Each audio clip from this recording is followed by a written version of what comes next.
Okay, வணக்கம் எல்லாருக்கும். முழங்க நாங்கள் கதைச்ச விதி விடயம். நீங்கள் விளங்குது சார். ஓ சார். ஒழுங்காக வர வேணும், ஒழுங்காக ஹோம்ஒர்க் செய்ய வேணும், விளங்காததை கேட்க வேணும். இந்த மூன்றும் நீங்க செய்து கொண்டு போனால்தான் எல்லாரும் ஒரே இதா பயணிக்கலாம். என்ன அல்லது இந்த ஒரு ஆள் பின்னுக்கு நின்றால் வந்து சந்திக்கிறது கஷ்டம். அதனுடைய எல்லாரையும் ஒரே இதா சேர்த்து கொண்டு போவதுதான் வகுப்புக்கு நல்ல, உங்களுக்கு நல்ல. இப்ப நீங்க இதுல ஹோம்ஒர்க் போன கிழமை ஹோம்ஒர்க் செய்யாதாக்கள் கருணி செய்ததா ஹோம்ஒர்க்? இல்ல சார் போன்ல அனுப்ப சொன்னீங்க, அம்மா அனுப்பல சார். அனுப்பு வேலை இல்லை நினைக்கிறேன். பாருங்க, பார்த்து செய்யுங்க. மற்றது எல்லாத்தையும் நீங்கள் போனெல்லாம் வராதபடியால் அது ஹோம்ஒர்க்கை செய்ய வேணும். அப்பதான் எங்களுக்கு தெரியும் நீங்கள் உங்களுக்கு விளங்கி இருக்க டாபிக் அடுத்த பாடத்துக்கு போகலாமோ இந்த மாதிரி என்றா. மற்றது நீங்களா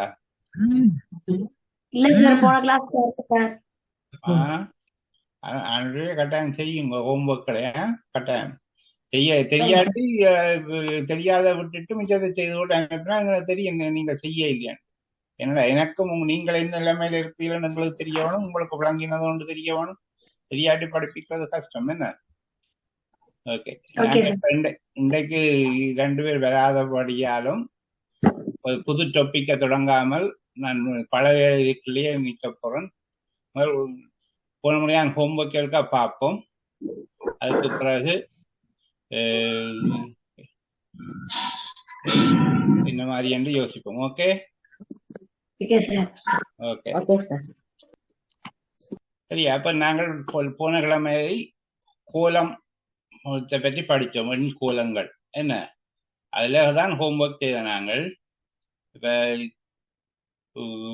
முதல் இந்த இதுதான் தந்த கணக்குகள் 3n+2 അതിന്റെ முதல் 3 உறுப்பையும் கண்டு அந்த முதல் 3 உறுப்புகளையும் எழுதுறது.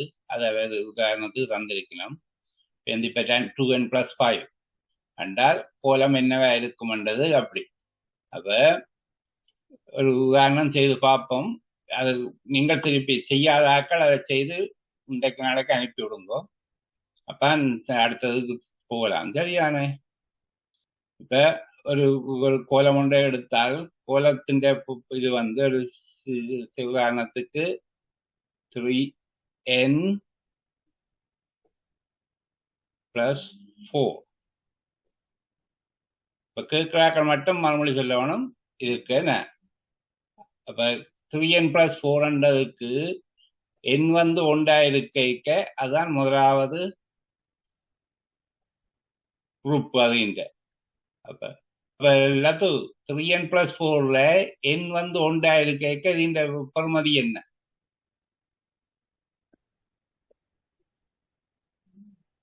n+4 4ல n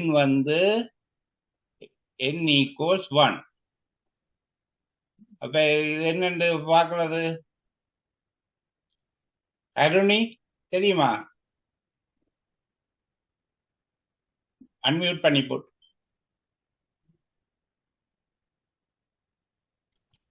ஆ 3n+4ல n 1 இருந்தால் அதன் உறுப்பு என்ன? 7. என்னண்டு வந்தது அது பாருங்க. 3 என்னக்காண்டி 3 என்னண்டா 3 தர 1 சக 4. சரிதானே? அப்ப 3 தர 1 வந்து 3 3 4 7. அது விளங்கினதோ? அப்ப இனி இன்னொரு கணக்கு தந்தால் அது மாதிரி யோசிச்சு செய்ய போகணும். என்ன யது அடுத்தது n 2 இருந்தால் அதன் உறுப்பு என்ன? n 2 இருக்க n = 2. 10 சார். 10. 3 தர 2 சக 4 10. என்ன ஓகே. அப்ப இதுதான் உண்மையான கோலத்தின் பேசிக். ஒரு அதற்கு ஒரு ஃபார்முலாவோட என்ன ஒரு கட்டுப்பாட்டு அடையோட இருக்கும். அதை கண்டுபிடிக்கிறது தான் அது. இப்ப இதுல 34 வந்து எத்தனையாவது உறுப்பண்டு கண்டுபிடிக்கணும் என்றால் 34வது கேள்வி வந்து 34 நம்பர் வந்து எத்தனையாவது உறுப்பு என்றால் யார் சொல்லலாம்? கருணிய கேப்பம்மா. 34 வந்து எத்தனையாவது உறுப்பா இருக்கலாம் என்றா எண் வந்து எத்தனை என்றான் கேள்வி. 3n + 4 வந்து 34. 8 சார். 8ஆ? ஓ சார். சரி வருமா? 106 சார். எத்தனை கவி? 106. இல்ல நான் 34 இது 3n இந்த எண் வந்து 34 என்ன காணும்? சார். 7 சார். 7 பிள்ளை. இது கெஸ் பண்ற விளையாட்டு இல்ல. இப்ப 3n + 4 வந்து 34 சொல்றோம். அதான் மீனிங். என்ன 34 வந்து எத்தனையாவது உறுப்பண்டதான் கேள்வி. கேள்விய வடிவ விளங்கணும். 34 வந்து கோலத்தின் எத்தனையாவது உறுப்பு? சரியோ? 10வது. யார் சொன்னது? கருணியா. ஓகே, அது சரி. என்னண்டு வந்தது? 3n சக 4 வந்து 34. அப்ப 3n வந்து 30. சரி, அப்ப n வந்து 10. விளங்குனதோ எல்லாருக்கும்? விளங்காதாக்கள் கையெத்தவணும். அப்போ எல்லாருக்கும் விளங்கிட்டு சொல்லுவோம். அப்ப என்ன மட்டும் செய்வோமா?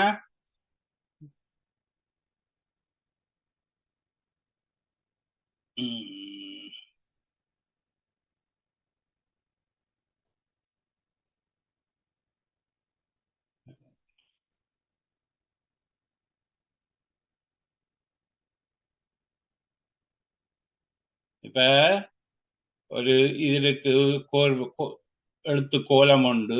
அது இந்த உறுப்பு வந்து 7n சய 5. சரியோ? அப்ப இதுல முதலாவது உறுப்பு என்ன? அதாவது எண் வந்து ஒன்றா இருக்க அத முதலாவது உறுப்பு என்ன? கபி சொல்லலாமோ? கபி 2 சார். 2. 7. அது என்ன வந்தது? 7 தர 1. அப்ப 7 தர 1 7. 7ல இந்த 5 போனால் 2. சரிதானே? அப்ப எது சொல்லுங்க. 65 வந்து எத்தனையாவது உறுப்பு? 65 வந்து எத்தனையாவது உறுப்பு இந்த கோலத்தின்?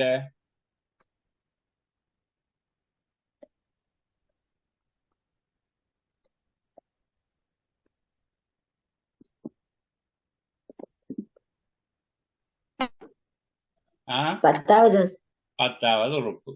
சரியான கம்புடை. என்னண்டு வந்தது? 7n சய 5 வந்து 65.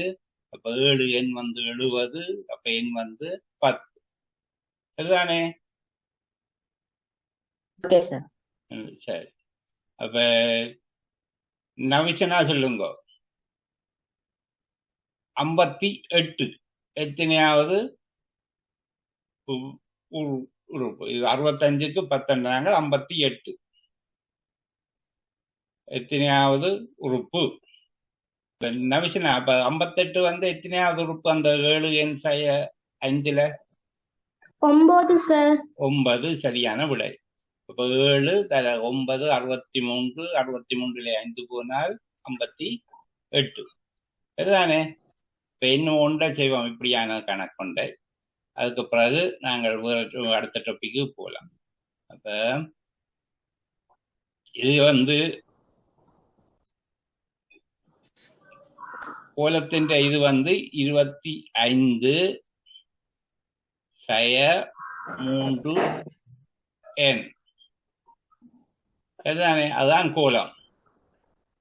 25 3 n. அதுதானே. அப்ப அதிலிருந்து 8வது உறுப்பை கபி சொல்லுவீங்களா? 25 3 என்கின்ற 8வது உறுப்பு. இது இந்த 8வது உறுப்பு. எண் 8 கேட்க அது இந்த பெறுமதி எண். சார் 1 சரியான விடை. 25 3 8. அப்ப 25 24 1. என்ன மாதிரி கணக்கு பார்த்த நீங்கள்? மற்ற மாதிரி பார்த்திருப்பீர்கள். இது இந்த 25 எடுத்து அங்கால கொண்டு போனால் 3 என்ன? அப்ப 1. அப்ப அடுத்த கணக்கு பார்ப்போம். இதுல என்ன சொல்லினோம்? எண் கோலத்தின் ஒன்றை தந்துட்டு முதல் 3 உறுப்புகளையும் எழுதுக. அதுதான் நாங்கள் இப்ப செய்த. நாங்கள் 12ஆம் உறுப்பை காண்க. 97 எத்தனையாம் உறுப்பாகும்? 75 இத்தொடரின் உறுப்பன்று என காட்டுக. அந்த உறுப்பில்லை என்று காட்டுறதுக்கு என்ன செய்ய வேண்டாம்? 75 இந்த பொது கோலத்தின் உறுப்பில்லை என்று காட்டுக என்று கேட்டிருக்காங்க கேள்வி. அப்ப அதுக்கு என்னென்று செய்தாக சரி வரும்? இப்ப நாங்கள் 75 இப்ப 4 n 3 75 என்று போட்டு எண்ணுக்கு ஒரு முழு இலக்கம் வராவிட்டால் அது அந்த இந்த தொடரின் உறுப்பல்ல. விளங்குதானே? 75 இத்தொடரின் உறுப்பன்று என காட்டுகின்ற இந்த கேள்வி என்னத்தை மீன் பண்ணது? அது இந்த எண் எல்லாத்துக்கும் முழு எண்ணா இருக்கணும். 1 2 3 4 இருக்கணும். 4.5 வரையிடாது. அதுதான் இப்ப முழு தொடரின் உறுப்பல்ல. சரியோ? இப்ப இதுல இப்ப 4n 3 75 போட்டால் 4n என்ன வருது?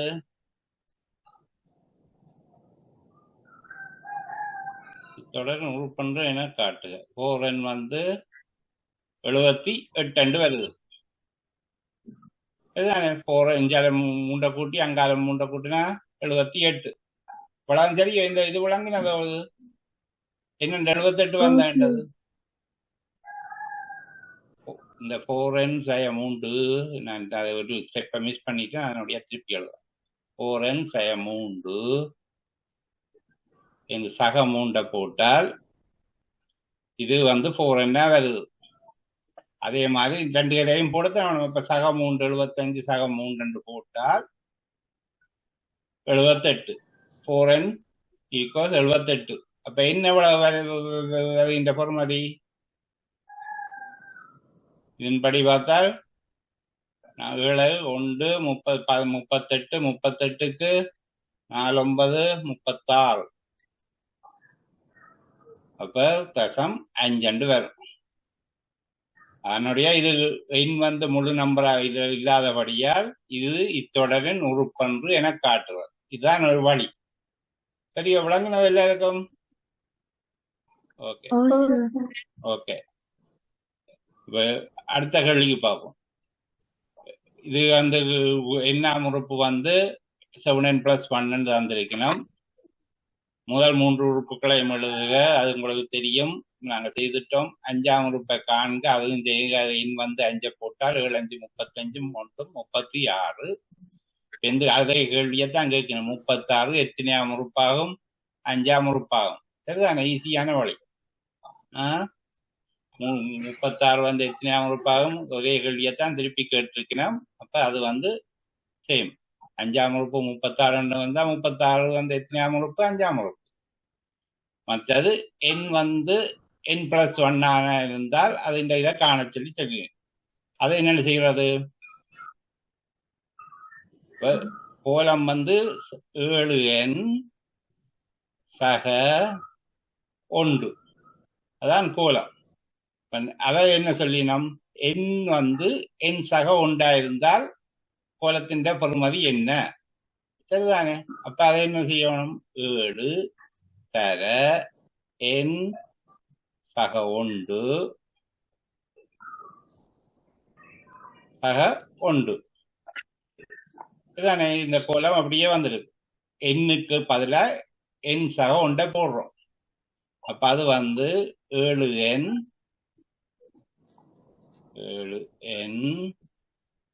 சக 7 7n 7 பெருக்கினா 7 சக 1.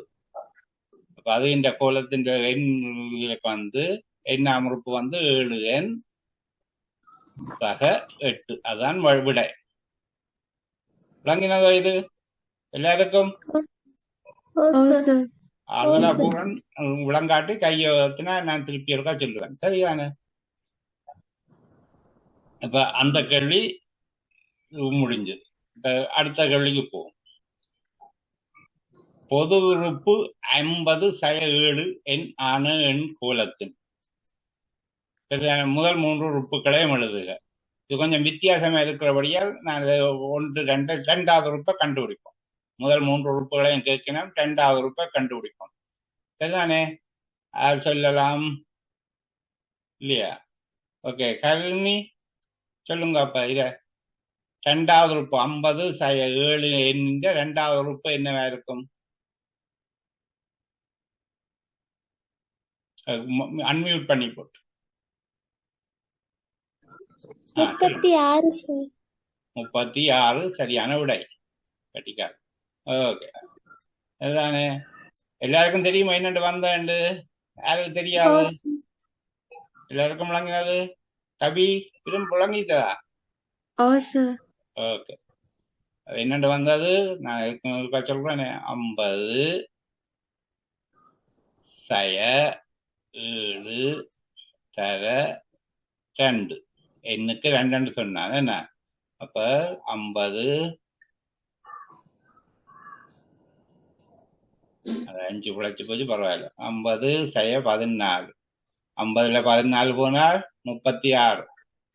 இந்த கணக்களை கூட்டுறது, கழிக்கிறது, பெருக்கிறதுகளை மனதுக்குள்ள ஈஸியா கண்டுபிடிக்க தெரிஞ்சால் இந்த கணக்கள் எல்லாம் சுகமா இருக்கும். சரிதானே? இப்ப 10ஆம் உறுப்பை காண்க. அப்ப 10ஆம் உறுப்பென்றால் எண்ணுக்கு 10 போட்டு பார்த்தால் என்ன வரும்? ஒரு மறை எண் வரும். சரிதானே? கண்டுபிடிக்க போறீங்களா? ஓகே, அப்ப இதை கபிட்டே விடுவோம். கபி 10ஆம் உறுப்பு 50/7 எண்ணின் 10ஆம் உறுப்பை கண்டுபிடிக்கவும். 40 சார். 50/7 எண்ணின் 10ஆம் உறுப்பு. அப்ப எண் 10. மறை என்ன வருமென்று சொன்ன நான் ஹிண்ட் ஒன்றும் தந்தேன். சார் நவிஷனா சொல்லவா? ஓகே, நவிஷனா சொல்லுங்க. இப்ப நான் விளங்கப்படுத்துறேன் கவிக்கு என்னன்னு வந்தேன்.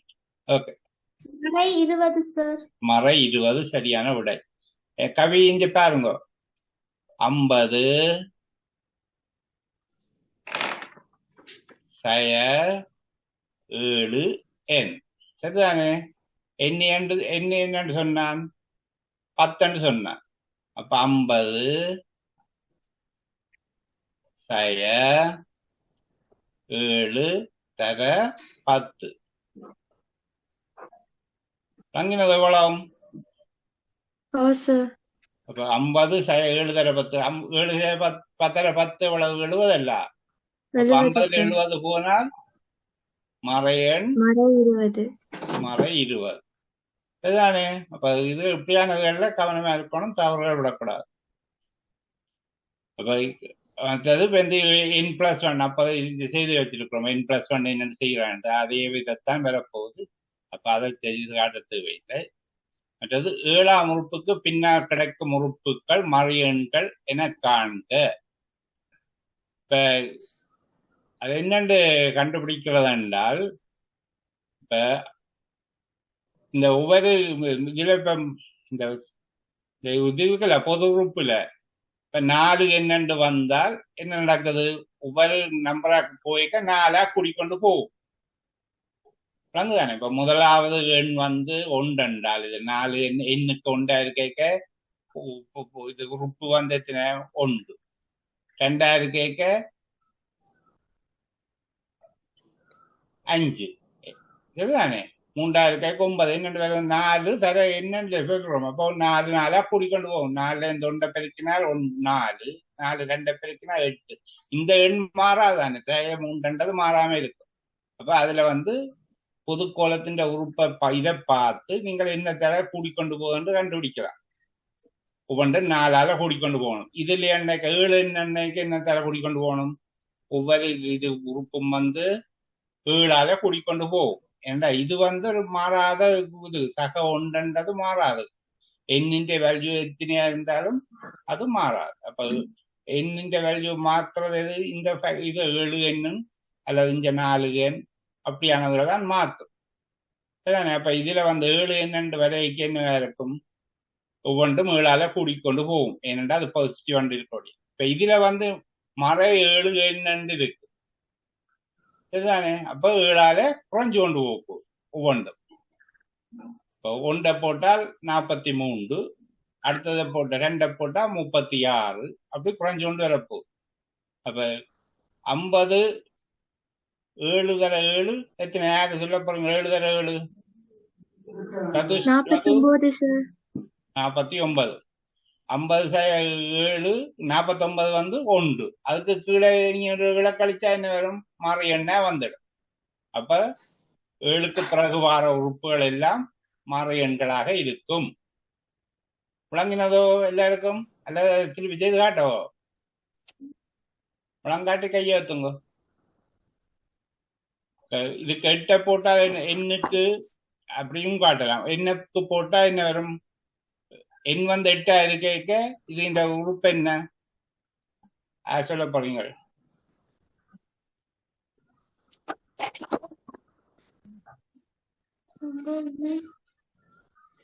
கவி சொல்லுங்க. சார் மறை 6. மறை 6. அது சரி. மறை 6 கிளவர்கள். ஓகே. 50 7 எண்ணின் எண் வந்து 8ஆ இருக்க -56. 50 56 பூச்சண்டா மறை 6. சரிதானே. இவ்வளவும் வந்து எல்லாருக்கும் கிளியர்.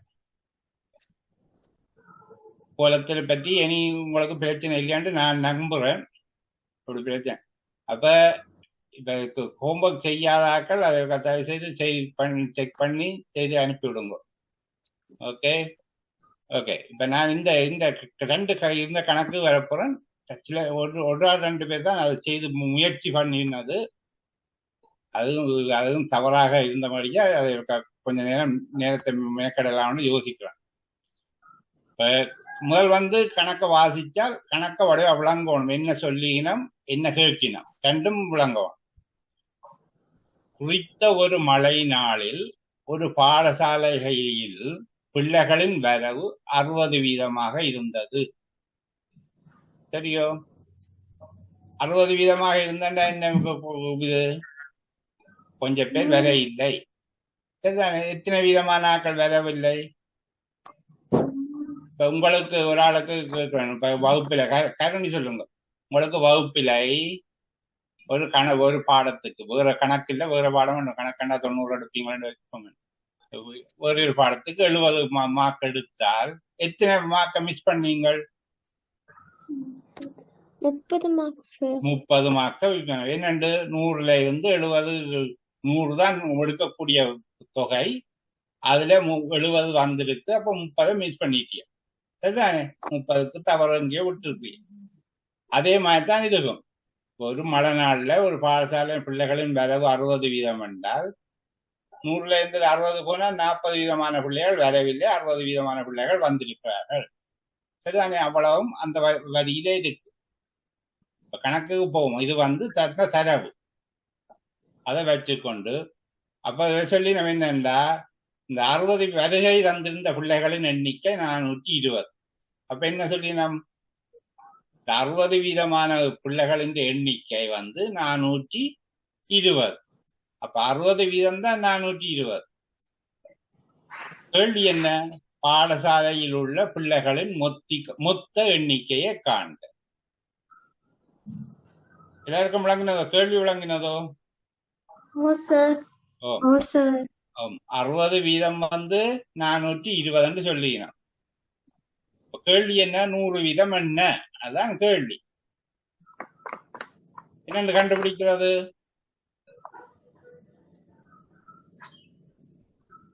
இப்ப அதை மொத்த பிள்ளைகளின் எண்ணிக்கையை என்னென்று வச்சோம் என்றால், பிள்ளைகளின் எண்ணிக்கை பள்ளிக்கூடத்தின் பிள்ளைகளின் எண்ணிக்கை என்ன இருந்தது என்றால், சரிதானே, 60% தான் அன்றைக்கு வந்தது. அதை 100% ஆக்க வேணும். எண் 60 இருந்து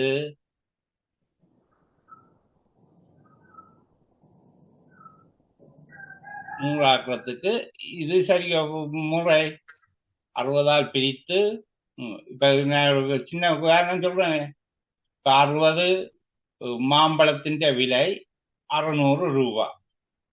100 மாம்பழத்தின் விலை என்னென்றா என்னென்று கண்டுபிடிப்பீங்கள்?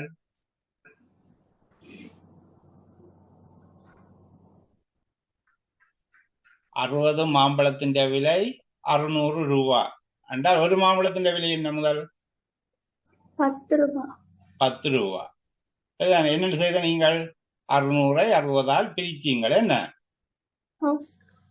அப்ப 100 மாம்பழத்தை என்னென்று காண்றது? 100ஆல பெருக்க வேணும். சரிதானே? அப்ப அதைத்தான் நாங்க செய்யறோம். இப்ப 420 எங்களுக்கு தெரியும் என்றாலும் தெரியாம ஒரு பொதுவான இலக்கமா எடுத்தால் என்னென்று வச்சாலே 60% என்னென்றால் 100% என்னென்றதான் கேள்வி. இதுல என்ன தந்திருக்கணும்? சரிதானே? அது 420 சொல்லிடும். 120 தான் 60%. இப்ப 100% எவ்வளவு? 100% எவ்வளவு? கணக்குல கட்டிக்காத இதுல 40. இது சைவரம் போடும். சைவரம் பிரிக்கிறது இலகுவான வழியால் தெரியுமா? 42 6ஆல பிரித்தா எவ்வளவு?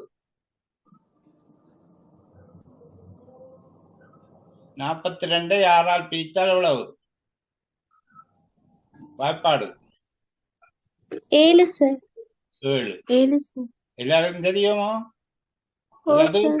நதிக்கு தெரியுமா? 7 தர 100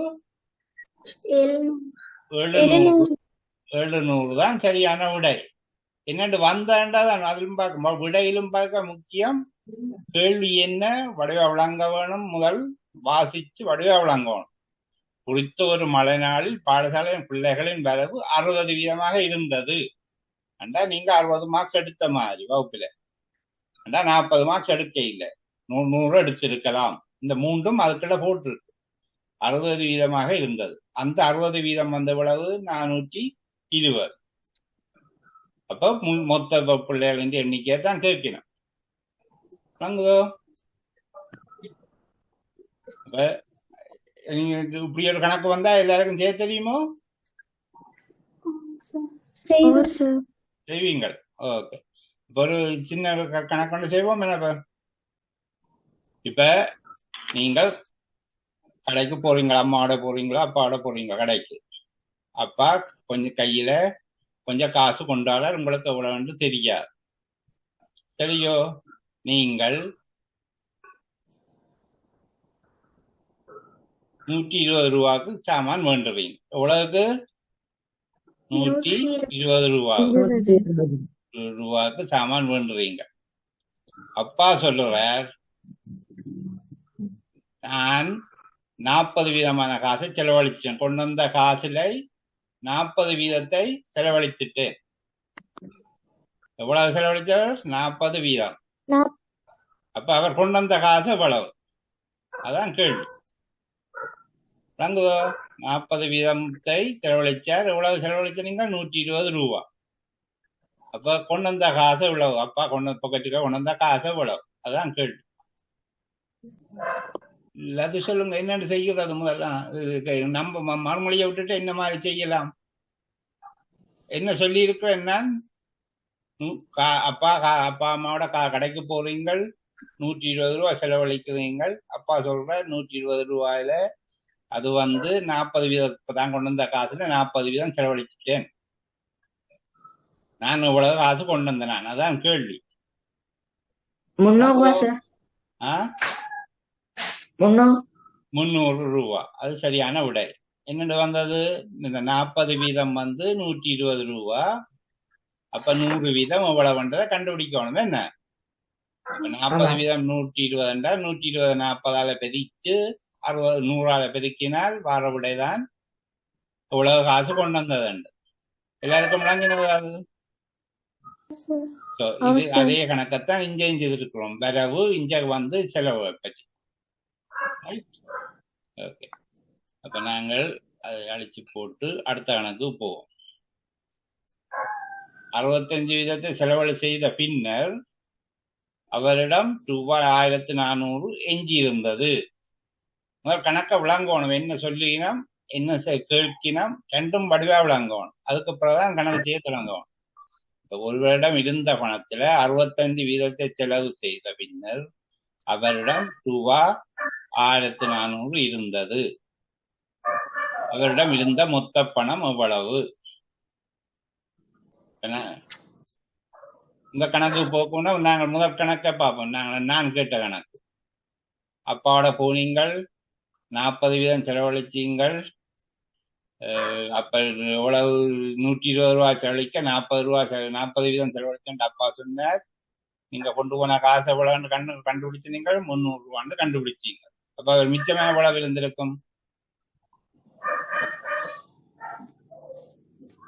300 ரூபா கொண்டு போய் 120 ரூபா செலவழித்தால் மிச்சம் எவ்வளவு? அதே கேட்கல. மியூட் நிற்குது. 280 சார். 280 180 சரியான அதுதானே விளங்குதானே. இப்ப என்னண்டா வீதத்துல கண்டுபிடிக்காண்ட என்ன மாதிரி கண்டுபிடிக்கிறீர்கள்? 40 வீதம் 120 இருந்தது. அப்ப மிஞ்சின வீதம் அவ்வளவு செலவழிக்காத காசு எத்தனை வீதம்? 60 வீதம். 100ல 40, 100 தான் மொத்தம். என்ன 100ல 40 வீதத்தை செலவழிச்சால் மிச்சம் மிஞ்சி இருக்கிறது 60. இப்ப இந்த கேள்வியில் என்ன கேட்கணும்? 65 வீதத்தை செலவழிச்சிட்டோம். அப்ப எவ்வளவு மிஞ்சி இருக்குது? 35 சார். 35. எல்லாருக்கும் விளங்கினதோ? நவிஷனா விளங்கினதோ? ஓ சார். 100 வீதத்துல 65 வீதம் போனால் 35 வீதம் மிஞ்சி இருக்கு. சரிதானே? 35. அவ எவ்வளவு காசு சொல்லி நம்ம இருக்கிறது? செலவு செய்த பின்னர் அவரிடம் 1400 இருக்கு. அப்போ அந்த 35 வீதம் 1400 ரூபாய். அப்ப 100 வீதம் எவ்வளவு?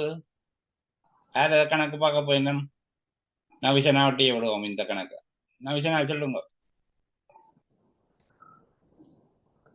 35 வீதம் 1400 ரூபாய்.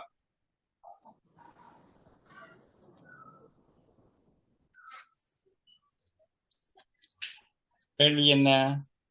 100 வீதம் எவ்வளவு என்றதான் கேள்வி.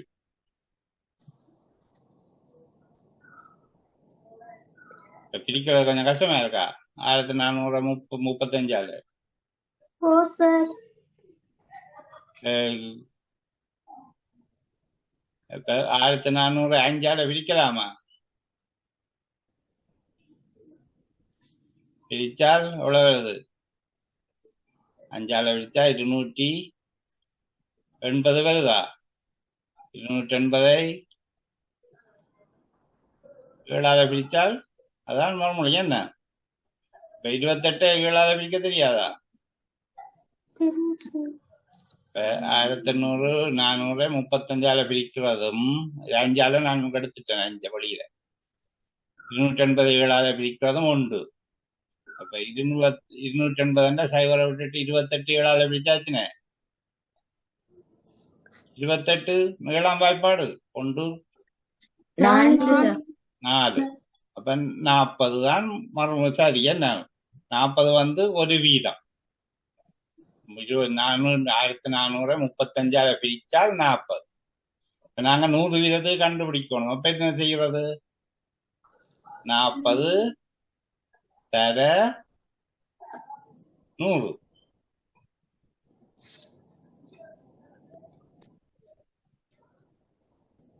விளங்கினது எவ்வளவு? கருணி விளங்கின மாதிரி தெரியல, கொஞ்சம் யோசிக்கணும். விளங்கினதா? ஓ சார். விளங்கினது. கவி ஓ சார். நவிஷனா ஓ விளங்கினதா? சார். ஓம் என்னோட பிரிச்சோம் பெருக்கணும், ஏன் பிரிச்சோம் ஏன் பெருக்கணும் எல்லாம் விளங்கணும். தனியா மறுமொழி விளங்கக்கூடாது, எல்லாம் விளங்கணும். லத்து ஓகே? Okay sir. ஓகே, விளங்கினது வடிவே. ஓகே, இப்ப இது வந்து சதவீதத்தை பற்றி கொஞ்சம் படிச்சாங்க. தசமத்தை பற்றி எல்லாருக்கும் வடிவ விளங்கினதுகளோ? அதுக்கு முதல் படித்த நாங்கள் இதுக்கு முதல் நான் அதை திருப்பி சொல்லணும்னு யோசிக்கிறேன். ஏனென்றா அதுவும் முக்கியமான ஒன்று. பின்னம் அன்றைக்கு முதல் படிப்பிக்க சொன்னான். பின்னம், தசமம், சதவீதம் மூன்றும் ஒன்றோடு ஒன்று இணைந்த சாமான்கள். ஒன்றிலிருந்து ஒன்றை கண்டுபிடிக்கலாம். 30 வீதம் என்றால் என்ன சொல்றோம்? 100ல 30 என்றதான் 30 வீதம். சரிதானே? 30 வீதம் என்று வச்சோம் என்றால் அதிന്റെ மீனிங் என்ன? 100க்கு 30 மார்க்ஸ் எடுத்தீங்கன்றால் 100 எடுத்திருக்கலாம். 70 மிஸ் பண்ணினால் 30 மார்க்ஸ். சரிதானே? அப்ப அது அந்த மீனிங் வந்து 30/100 தான் அதிന്റെ பின்னம். 30 வீதம் வந்து 100/30/100. சரிதானே? உலகம் விளங்கிச்சது. அது வந்து இன்னொரு பின்னம் எழுதுறாண்டாக சுருக்கி எழுதினால் 3/10. சரிதானே? 30 வீதம் வந்து இப்படி 30/100 அல்லது 3/10 சொல்லலாம். இப்ப இந்த 3/10 தசமம் ஆக்குறதுக்கு என்ன செய்ய வேணும்?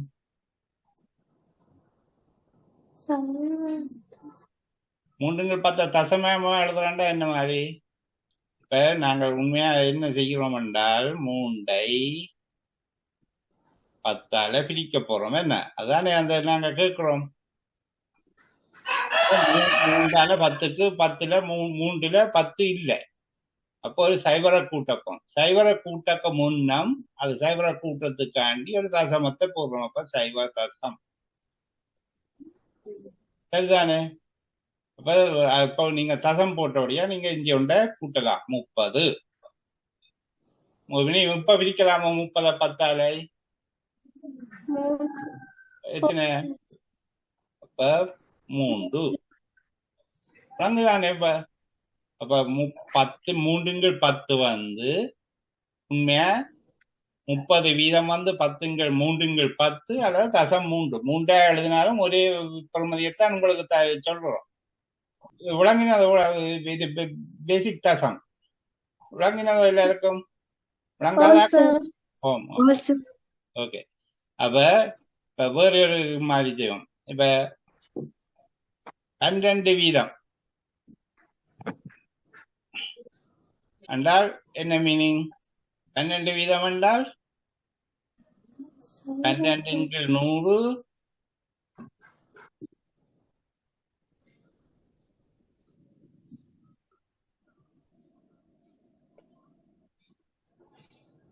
12/100 அது வந்து சுருக்கினா என்ன வரும்? 3/25 சரியோ விளங்கினதோ ஓ சார் பிரிச்சிருக்கோம் 4 பிரிச்சிருக்கிறோம் என்ன 12 வந்து 3 தடவை 4 100 வந்து 25 தடவை 4 இதுதான் அந்த இலக்கங்கள் மனதுக்குள்ள கொஞ்சம் இதெல்லாம் இலகுவா செய்யலாம் கொஞ்சம் அதாவது இலக்கம் வந்து பயிற்சியெல்லாம் வரும் அப்ப நீங்கள் தொடர்ந்து இலக்கங்களோட விளையாட வேணும் ஓகே அப்ப 3/25 வந்து 12 வீதம் அதை இப்ப நாங்க தசமமா எழுதுறாண்டா என்ன எழுதுவோம் 25 பிரிக்கணும் என்ன அப்ப இத தந்து நீங்கள் தசமமாக்குங்கன்னு சொன்னால் என்ன சொல்லி செய்ய போறீங்கள் உண்மையா அப்படித்தான் நடக்க போகுது 3/25 பிரிக்கணும் சரியோ இப்போ 3/25 பிரிக்கிறாது அப்ப சைவர கூட்டத்துக்கு என்ன செய்யணும் கசத்தை போடணும் கசத்தை போட்டால் இப்ப இது 30 வந்துட்டு சரிதானே அப்ப 30 எத்தனை 25 இருக்கு 1 சரிதானே 25